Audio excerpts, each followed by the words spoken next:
Hi, everyone. Welcome to our debate on alternative models and addressing the quality of care with autism spectrum disorder. First, I want to start out by introducing our team.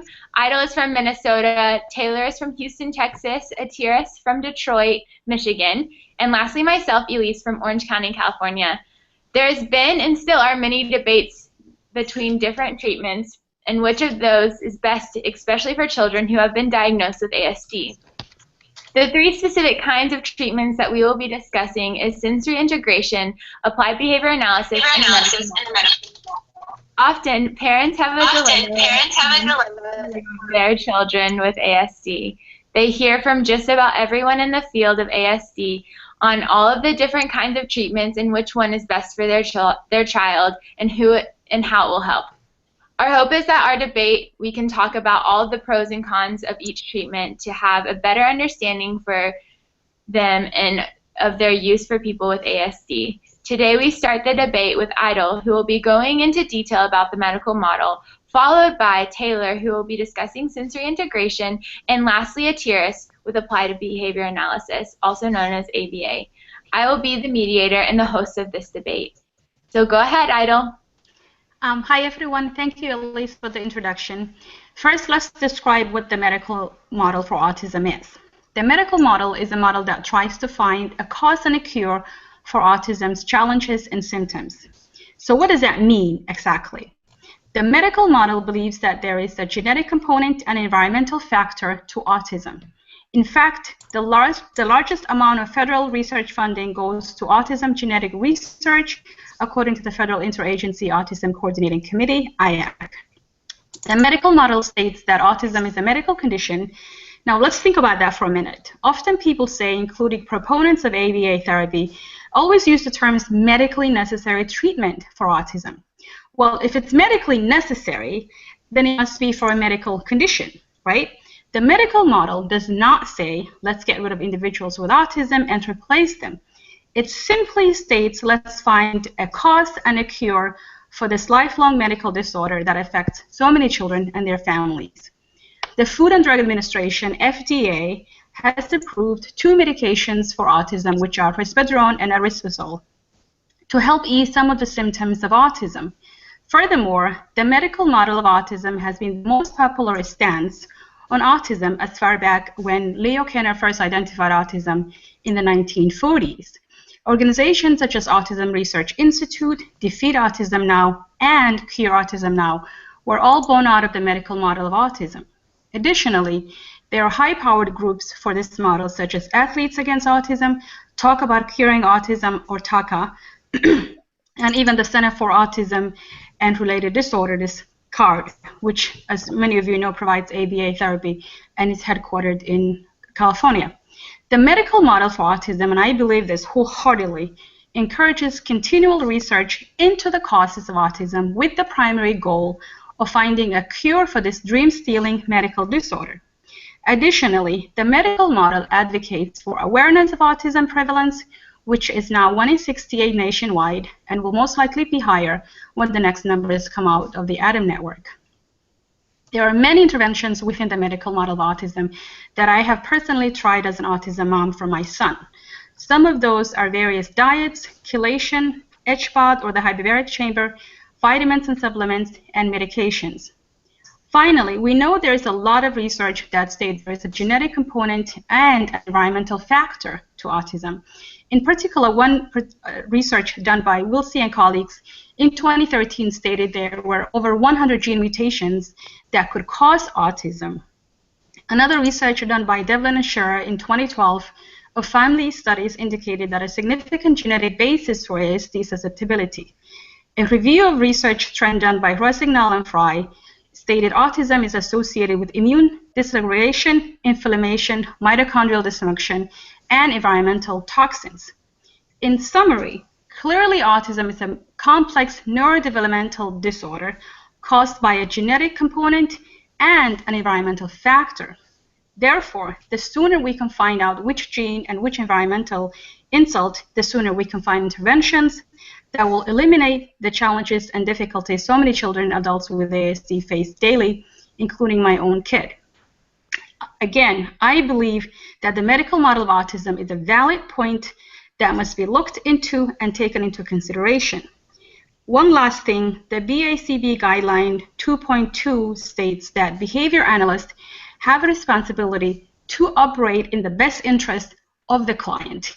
And there are many clients in which the medical model is their best interest. Thank you for listening. Thank you, Idol. I just have a few questions for you. Now, I know that the medical model has different kinds of treatments. Why is it that some doctors believe that their treatment does work and is the best treatment for these children with autism? Thank you, Elise, for the question. Well, as you've heard, if you met one person with autism, you've met one person with autism. And so many professionals and many medical doctors do believe that the medical model is the best treatment that would work for their client. And so it has helped many children. And again, it has not helped many children, And it just depends on what's going to work for that kid and what their symptoms and what their challenges are. So yes, you are right. There are many doctors who do believe the medical model. Yeah. And then my other question is that why is it that some people say that they are cured by the medical model with ASD, but then some aren't? That's another good question. And I think the best way to answer it is, again, so these children that have autism and these individuals with ASD, their symptoms vary, right? So they don't really have the exact same symptoms. In fact, there is no two people with autism that have exactly the same thing. And so it might have helped some of those individuals with the challenges they were having with ASD. And I personally don't know if I want to use they've been cured, but I think a lot of their symptoms have been sort of eliminated or decreased profoundly to the point where they might not need a lot of help. If you think about it, the LAVA study said that 47% of the kids were recovered, right? So that means they no longer had the symptoms of autism. So I don't know if it's cure per se, but it certainly has helped a lot of children. Yeah, that totally makes sense. Thank you for that. What about the side effects of some of these medications that they're prescribing? I actually like this question because I get this a lot as an autism mom who's tried the medical model. And my response has always been, Tylenol, we prescribe it and doctors prescribe it for babies. And Tylenol has a lot of side effects. There isn't really any medication that does not have side effects.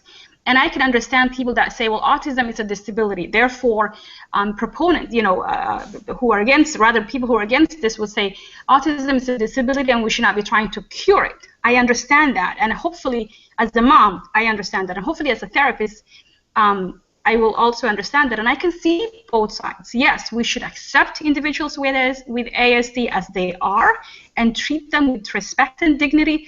But we should also find ways and treatments to help them with their challenges and difficulties. And sometimes some of those things may have side effects. You always want to make sure that you do a risk-benefit analysis and that you do no harm to the client. Yeah. Do you feel like the medical model offers false hope to these parents, saying that there's a cure and them being so desperate to find something to help their child? Do you think it offers this false hope for them?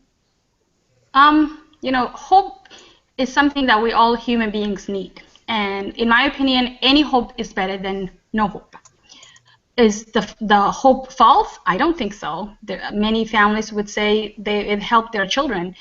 Do we need to have continuous research and try to find out so that we have the perfect treatment for these children? Of course, but any hope is better than no hope. And I'd rather take hope any day over anything else for my own kid and hopefully for other clients. Yeah, definitely. Thank you so much, Idol. Is there anything else that you'd like to add before we move on? I do want to just say that a lot of people sometimes will say, particularly a lot of professionals in the ABA industry and maybe even in the other professionals, they'll say, is it evidence-based? Does it have research behind it? Because we want to go with research. And it wasn't that long ago, ABA didn't have a lot of research. And also, you want to think about your client. And your client is obviously the individual with ASD, but also the parent. And as a parent, I remember when my kid was diagnosed with autism, the first thing that came into my mind was not, please give me a treatment that has evidence-based. That wasn't it. It was, please tell me where I can get help for my child, what services can I get for him so that he can make progress, so that he can be better, so that he's able to communicate, he's able to regulate his sensory. And so I want to use caution, and I want other therapists to use caution. Don't always be blindsided by evidence-based. Sometimes you want to really help the child to the best ability that you can. Yeah, definitely. Thank you so much, Idle. Now we're going to move on to Taylor with the sensory integration model. Thank you, Elise, and I want to thank Idle for giving such great information on the medical model, especially from a parent's perspective. As Elise mentioned, I will now speak on sensory integration therapy and why this is an essential intervention therapy for children with autism spectrum disorder. Just a little background on sensory integration. In 1963, occupational therapist and neuroscientist Dr. Jean Ayers introduced her theory on sensory integration and hypothesized the existence of perceptual motor dysfunction. Now, sensory processing disorder, also known as sensory integration dysfunction, is a condition that exists when sensory signals do not get organized into appropriate responses. Now, according to Dr. Ayers' theory of sensory processing disorder, individuals with this disorder find it difficult to process and act upon information received through the senses, which creates challenges in performing everyday tasks. Other symptoms of sensory processing disorder include motor clumsiness, behavioral problems, anxiety, and depression. Now, you may be thinking some of these symptoms sound quite familiar. Well, as some of you know, children diagnosed with ASD have a range of occupational and performance problems that interfere with their full participation in school, home, and the community activities. Some of these deficits include delays or the lack of imitation skills, so observational learning, stereotypic behaviors, inconsistencies with gesturing, and other forms of nonverbal communication, as well as difficulties with establishing eye contact to promote social interaction. According to a 2008 evidence-based review of interventions for autism conducted by K. Smith and Abersman, and this statement is quoted, "Most children with ASD have sensory processing disorder. Research has shown that sensory-based interventions, such as those that promote therapeutic touch, can decrease maladaptive behaviors, reduce hyperactivity, inhibit self-stimulation and stereotypic behaviors, as well as improve attention and focus." Sensory integration therapy typically takes place in a sensory-rich environment and should be organized in a way that is tailored to the child's specific sensory needs. Now I continue with just a little background information. In 1999, Dr. Winnie Dunn introduced 4 patterns of sensory processing, which include seeking, registration, sensitivity, and avoiding. This model described each individual sensory pattern as a unique sensory need, as having a unique sensory need.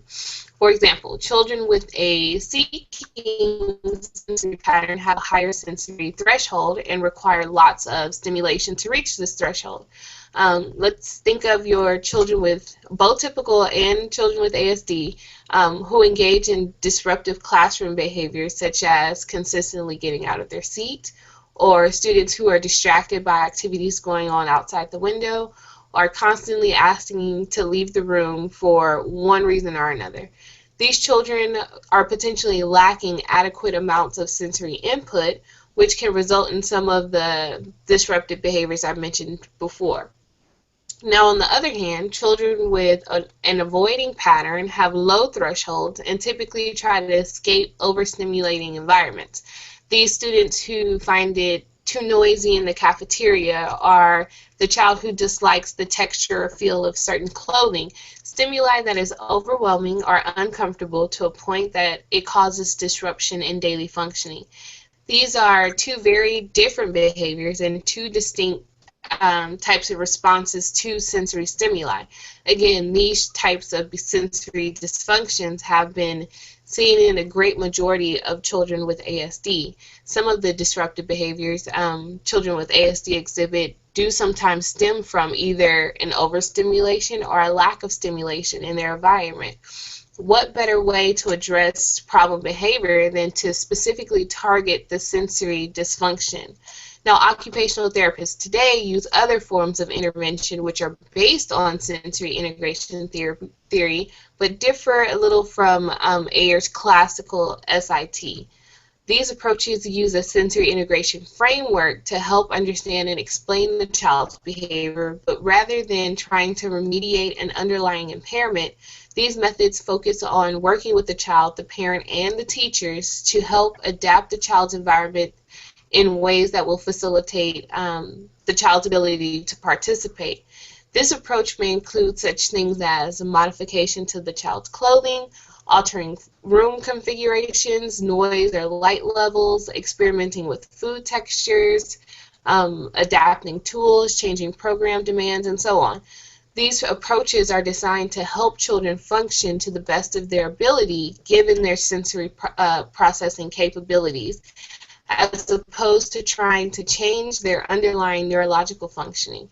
In this way, these new era of occupational therapists are distinct from Dr. Ayer's classical SIT.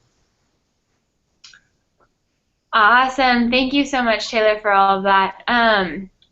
My first question for you is there substantial evidence that sensory integration works, and how is it that they are going to collect this data to make it substantial?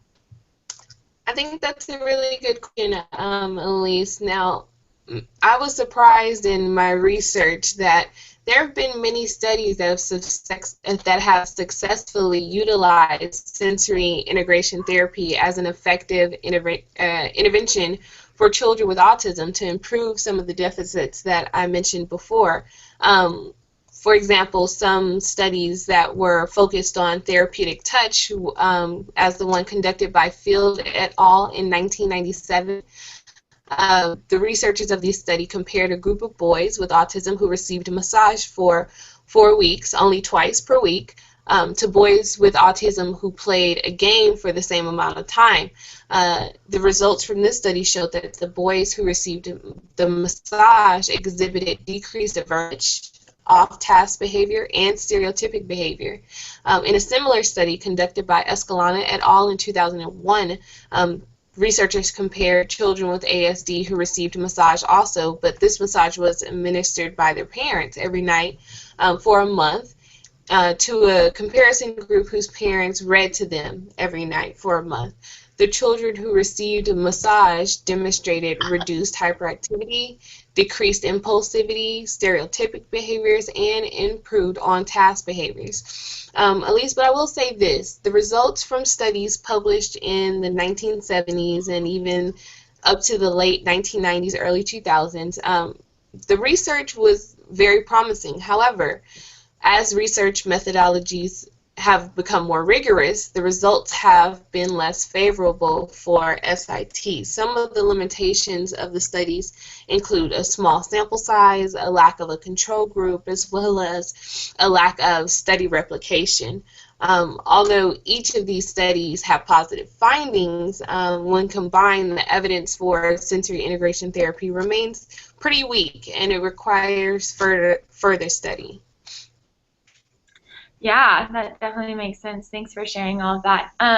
My other question for you is, do you feel like it is ethical as a BCBA to recommend occupational therapy, and how does that work?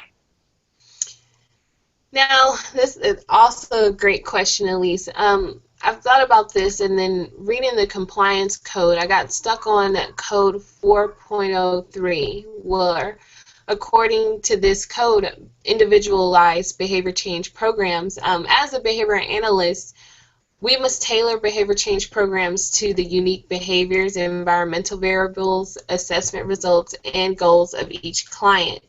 Now, if we're talking about research, let's discuss the research on ASD. Similar to research on sensory processing disorder, it is suggested that ASD is a genetic disorder and it can be inherited. While many agree, there's no concrete research supporting this. Additional risk factors include prenatal and birth complications, as well as environmental factors and toxins, things like that. All of these that have no foundational support by empirically valid research, but they have laid way to some of the other therapies that we've come across, like the medical model. Now, is it ethical to recommend stem cell research or gluten and casein-free diets with a lack of concrete supporting research? Many of these recommendations don't even come from a BCBA, but rather it's recommended by a medical doctor who typically has no formal training in behavioral research. So when you ask, is it ethical, we are obligated to have these kids participate in whichever therapy tailored specifically to their needs that will be effective. So recommending an effective treatment is definitely ethical. Yeah, thank you so much for that, Taylor. Is there anything else that you would like to add? I just want to mention again, as BCBAs and practitioners in the behavior analytic field, we are so accustomed to being research and evidence-based and driven behind that factor, which is very significant, but at the same time, we do need to keep in mind, like Elise mentioned, or Idle mentioned, when you meet one child with autism, you meet one child with autism. So saying that ABA therapy or the medical model is effective across all populations or all groups of kids with autism is definitely not something that we can do. We can say that it's effective with this range or this age or whatever, but for those who do not have the same response to treatment, then we need to make sure that we're also recommending therapies that may be effective for them, that may work for them. We have to continue to introduce some therapies that have some research behind it, even though it's not a replication of research. There is effective treatments out there using sensory integration therapy. Awesome. Thank you so much, Taylor. Now we will move on to the applied behavior analysis model with Atiris. Thanks, Elise, and thanks, Taylor and Idle, for you guys' information on the medical model and sensory integration model. So I'll be explaining the ABA model. And moving right along. According to Beowulf and Risley in 1968, applied behavior analysis, or ABA, is the process of systematically applying interventions based upon the principles of learning theory to improve socially significant behaviors to a meaningful degree, and to demonstrate that those said interventions are employed, or the interventions that were employed, are in fact responsible for the improvement in the behavior. Since Beowulf and Risley published that groundbreaking article in 1968, there have been several studies examining the effects of applied behavior analysis with individuals diagnosed with autism spectrum disorder. Results have been extremely promising, especially when the intervention is early and intense, or EIBI. In 1987, Lovas and his colleagues conducted an extensive study on intensive behavior modification programming for 59 autistic children under the age of 40 months. The 19 children in the experimental group received 40 hours of EIBI, and the study lasted 3 years. 9 of the 19, or 47% of the children in the experimental group who went on to typical first grade, acquired an average or above average score on IQ tests ranging from 94 to 120 with a mean of 107. Similar gains were replicated in several studies. Petters and Sheffer et al. In 2010 conducted a meta-analysis of 11 EIBI studies. He and his colleagues concluded that the EIBI groups have better outcomes than all other groups in IQ, receptive and expressive language, adaptive behavior, and social skills. The National Standards Project is an initiative of the National Autism Center. The primary goal of the National Autism Center is to provide information regarding evidence-based practices for autism. So not just for ABA or behavioral-based practices, for all practices that are evidence-based. There are 14 treatments that the NSP deems as established treatments, and those include behavioral interventions, cognitive behavior intervention package, comprehensive behavioral treatment for young children, language training, modeling, natural teaching strategies, parent training, peer training, pivotal response training, schedule, scripting, self-management, social skills practice, and also story-based intervention. All of the previous mentioned treatments can usually be found in a comprehensive ABA treatment package, just to mention. Also, in 2010, Axelrod et al. Published a paper describing the contributions that individuals have made in ABA literature, as well as gains we've made as a field in assisting individuals with autism with having an improved quality of life. Axelrod and his colleagues concluded that behavioral intervention has been proven to be the most effective method in addressing the needs of children with ASD. They also stated that it may accelerate learning in all children. Not only did Axelrod et al. Speak favorably on the efficacy of ABA, parents of children who received EIBI services thought positively of the treatment as well. Grindle et al. In 2008 interviewed 53 parents of children who have autism and have received EIBI interventions. The study concluded that about 2/3 of the parents said that they would recommend EIBI to other families of children with autism, but nearly 1/4 of the parents commented that although they would recommend EIBI, they would forewarn them about the possible effects on family life, such as the cost that they may incur from ABA, or the time that it takes away from other activities or other aspects of family life.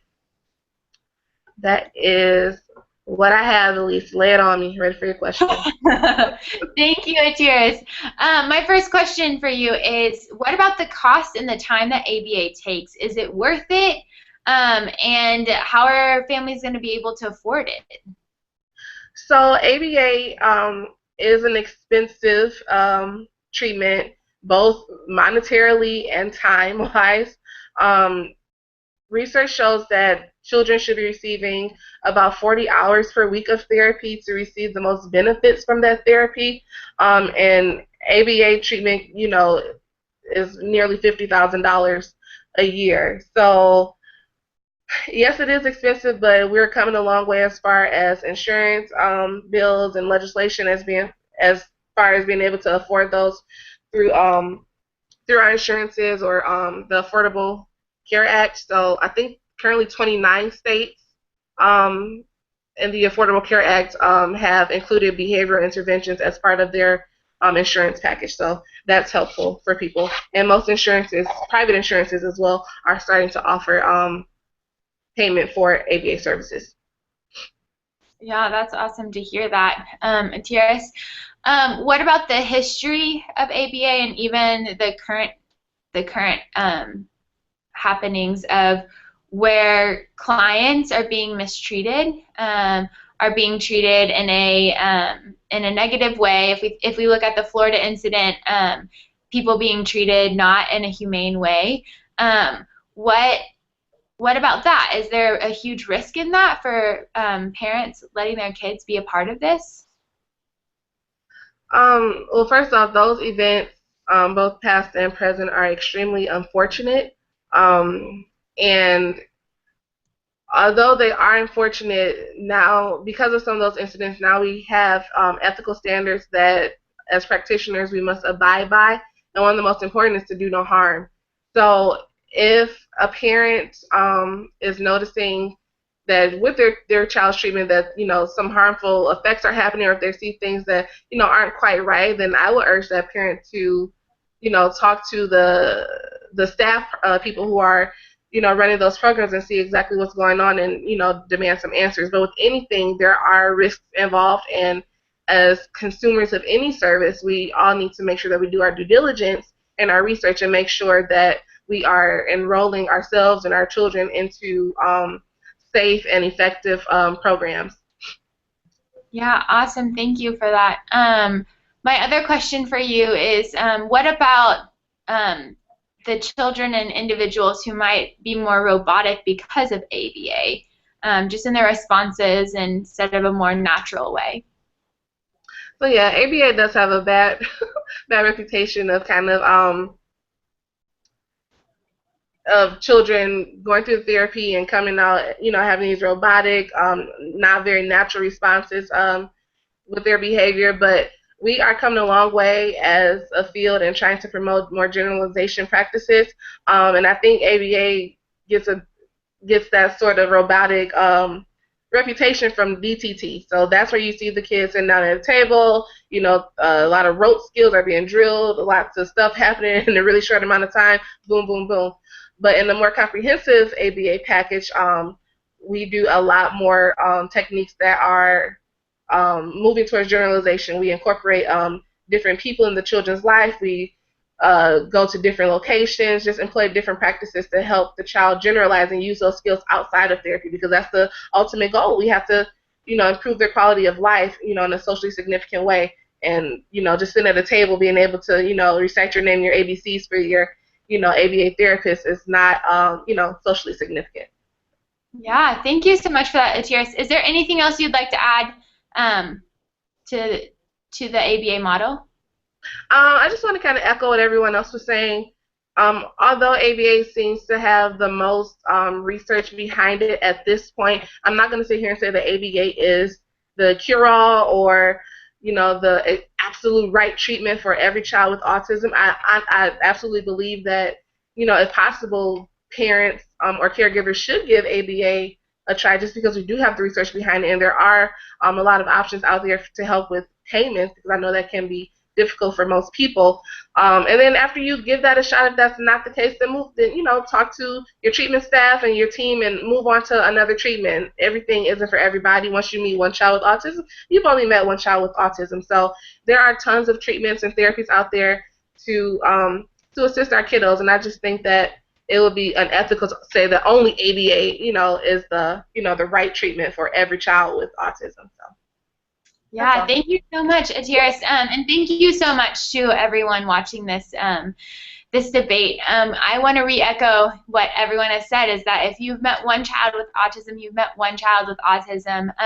As a conclusion, our group would like to say that if we are going into this as future therapists, we hope that we're helping our clients in a holistic, inclusive, comprehensive, research backing, kind, compassionate way that will be helping our clients and also encouraging our parents in any sort of therapy that they may be pursuing. There's good and bads to both, but knowing that the ethics behind what we are sitting in is that we want to be helping them. And we want it to be something that is protecting them and not hurting them and doing no harm. So thank you so much for joining our debate, and we look forward to hearing from you.